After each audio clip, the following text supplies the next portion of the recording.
going. It's start of a fun time of the year for Auburn.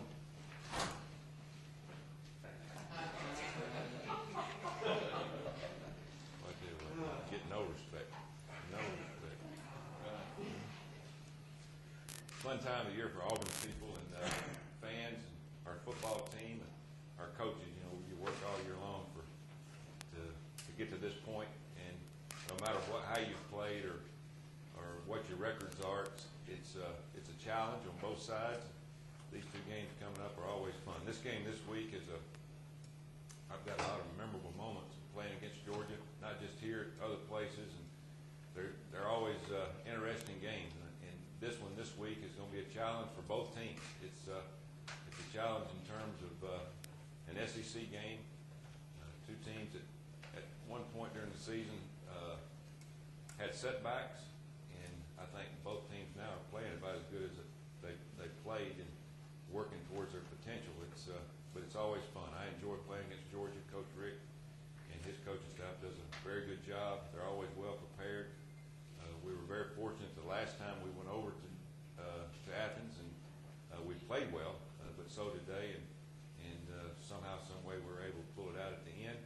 And then last year they came over, and we had a very good season going, and thought we were pretty good until they got on the field, and they begged to differ. They started at the beginning and kicked us all the way to the end. So you never know what's going to happen in this game. Our players today had very excellent practice, high-spirited. We had 4 or 5 fights, and guys pushing each other around, and you can tell in terms of in practice that it's a pretty intense game that you're going to play on Saturdays. And today it was very good practice. I look forward to seeing how we practice tomorrow night if we practice how we did today. But our focus was there, and it's going to need to be on both sides. Our kicking game, we're going to have to play one of our better games. We know that Georgia's playing well right now, that they're in the hunt on the East to get to Atlanta, and they're playing at home. They're coming off 2 wins in the last couple of weeks in terms of playing well, playing better. They've got a running back that's lit the league up and really energized their football team. They've got a lot of young players on the team like we do, so it'll be a challenge for a lot of the players on both sides because they've never really played in this game. But I'm sure both teams are looking forward to it, and it should be a good game. Injury-wise, Craig Stevens did not practice today. Ryan Pugh did practice. Wesley Byron practiced. He's back kicking well. That should be about it, injury-wise. But it's not a lot to say about this game other than we know what it's going to be like, and we're looking forward to a very good Saturday coming up. Questions? Any chance of Tristan being back either for this game or for the Alabama game? Well, there's a chance for Alabama game, but he's running. He's not running fast, not sprinting. He still has some soreness, around the area where he had the pin put in. So he's not ready, but he's getting pretty close. I think the off week next week and the ability to have 14 days after this Saturday probably put him in the situation to play. When you prepare for this team, can you remember the last time that Georgia's been as balanced as they've been offensively in rushing and passing? No, this is one of the better offenses they've had in terms of that. Again, I think in the middle of the year they were searching for some things as we have during the year for guys to make plays, and this young guy's come out of nowhere, and he's over 1,000 yards. He runs hard inside and outside. He's one of those guys that all of a sudden they show up and start making plays, and you can't get them off the field. They'll have probably another running back or two that'll get back healthy this week, but he's going to be hard to get off the field for them. But it's an offense that has a quarterback that came last year in this stadium as a true freshman and took it to us pretty good. And so now he has a running back to go along with that, and they're going to be very difficult. It'll be a very good challenge for our defense, probably the biggest one all year long in terms of teams having a guy that can throw it down the field, and also a running back that can run it. So we're going to have to be well prepared going in this game on defense. Coach, for some of your players from Georgia, you really don't have to motivate these guys to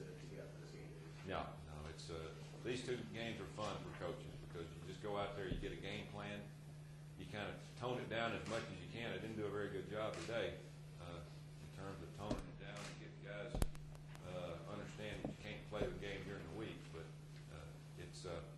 it's a fun game for coaches because you see a different look in the eye of all the players with these two games, and it's one, as I told them, one that they'll remember for a long time. You know, they'll remember that we went 7-3, and that's about it in the first 10 games. But that for the rest of their life, they'll always remember how they played, how they practiced this week, and the things that went on around the game. So you get their full attention, and they know that how difficult this is going to be going to Athens and playing against a team that's playing as good as anybody in the league. Tommy, some of your players talk about they're aware of your name being linked to the Texas A&M job. Is it a challenge this week to keep that from being a distraction? It sounds like today's practice maybe not. No, there's no challenge to that. You know, every year there's been, for some reason, my name gets thrown in for a lot of them, and you know that's just part of it.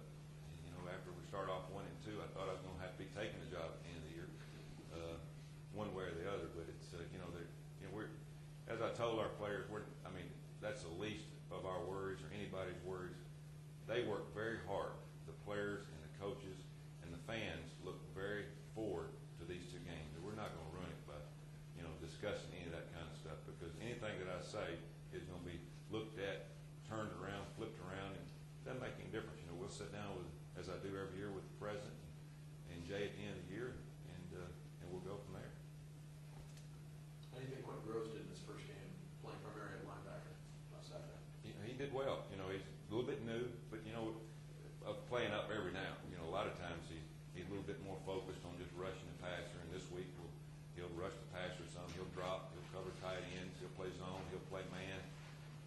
He'll be in the blitz package inside. He's a heck of a football player. I think it helps our defense to put him on the field in a different position, and you can move him around at that linebacker position. He doesn't line up always at the same spot. So Antonio Coleman and Derek Marks are playing great at defensive end, and I think this just makes us even that much better.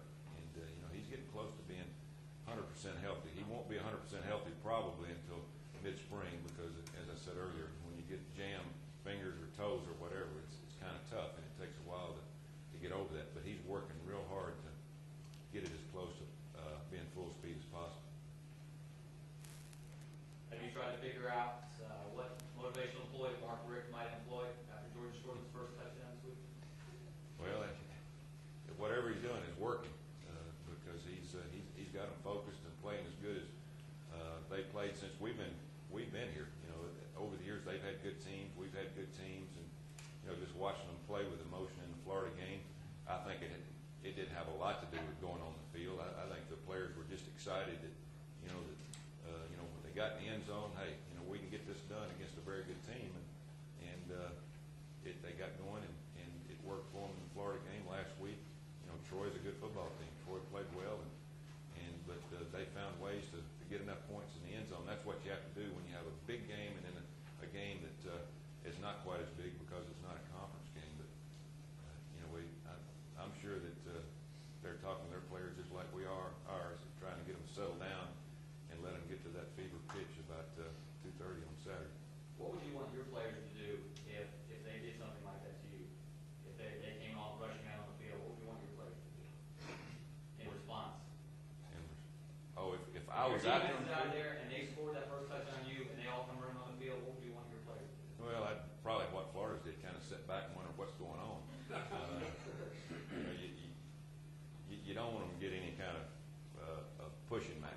That's not what you play the game for. But you just kind of get out of the way and kind of figure out what's happening and get regrouped. It didn't take long for Florida to score now.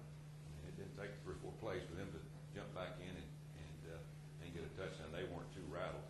The best team won that day.